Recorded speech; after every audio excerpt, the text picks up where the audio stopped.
പുതിയ electric car മേടിക്കാൻ നിങ്ങൾ പ്ലാൻ ചെയ്തിരിക്കുകയാണെങ്കിൽ ഞാൻ ഈ പറയുന്ന 4 കാര്യങ്ങൾ അറിയാതെ നിങ്ങൾ ഹോം ചാർജർ ആണ് ഉപയോഗിക്കാൻ പോകുന്നതെങ്കിൽ മേടിക്കരുത്. 35 കിലോ വാട്ടിന്റെ മുകളിലുള്ള ഏത് ഇലക്ട്രിക് കാർ നിങ്ങൾ മേടിച്ചാലും നിങ്ങളുടെ വീട്ടിൽ മസ്റ്റ് ആയിട്ടും 3 ഫേസ് ഉണ്ടായിരിക്കണം. വണ്ടി മേടിക്കുമ്പോൾ തന്നെ നിങ്ങൾ ചാർജർ എവിടെ വെക്കുന്നു എന്നുള്ളത് പ്ലാൻ ചെയ്തിരിക്കണം. എൻ്റെ വീടിന്റെ സൈഡിലാണ് മീറ്റർ ബോക്സ് സെറ്റ് ചെയ്തിരിക്കുന്നത്.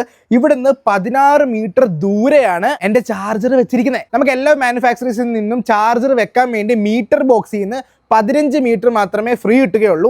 മീറ്റർ ബോക്സിൽ നിന്ന് തന്നെ വേണം അവർക്ക് വയർ വലിക്കാൻ, അവർക്ക് ഫ്യൂസിൽ നിന്ന് വേണം വയർ വലിക്കാൻ. സോ അവർ സെപ്പറേറ്റ് ആയിട്ട് നമ്മൾ പോയിന്റ് ഇട്ട് കൊടുത്താലും മീറ്റർ ബോക്സിൽ നിന്ന് വയർ എടുക്കൂ. അത് 15 മീറ്റർ മാത്രമേ ഉള്ളൂ. ബാക്കി എക്സ്ട്രാ വരുന്ന ഓരോ മീറ്ററിനും 685 രൂപ വെച്ച് അവർ ചാർജ് ചെയ്യും. ഈ കാണുന്നതാണ് എൻ്റെ സർവീസ് വയർ വരുന്ന എൻ്റെ പോസ്റ്റ്. ഈ കാണുന്ന 7.2 കിലോ വാട്ടിന്റെ ചാർജറിന്റെ എൻ്റെ ഫുൾ ഔട്ട്പുട്ട് കിട്ടണമെന്നുണ്ടെങ്കിൽ നിങ്ങൾ ഒരു കാര്യം കൂടെ ചെയ്യണം. നമ്മുടെ വീട്ടിലോട്ട് വരുന്ന service wire 16 mm 4 core wire ആണെങ്കിൽ മാത്രമേ ഈ കമ്പനി പറയുന്ന 7.2ഉം 11.3ഉം കിലോ വാട്ട് ചാർജ് സ്പീഡ് നിങ്ങൾക്ക് ഫുൾ ഔട്ട്പുട്ട് കിട്ടും. അപ്പൊ ഈ റിലേറ്റഡ് ആയിട്ടുള്ള കണ്ടന്റ്സ് കിട്ടാൻ വേണ്ടി പേജ് ഫോളോ ചെയ്ത് വെച്ചോ.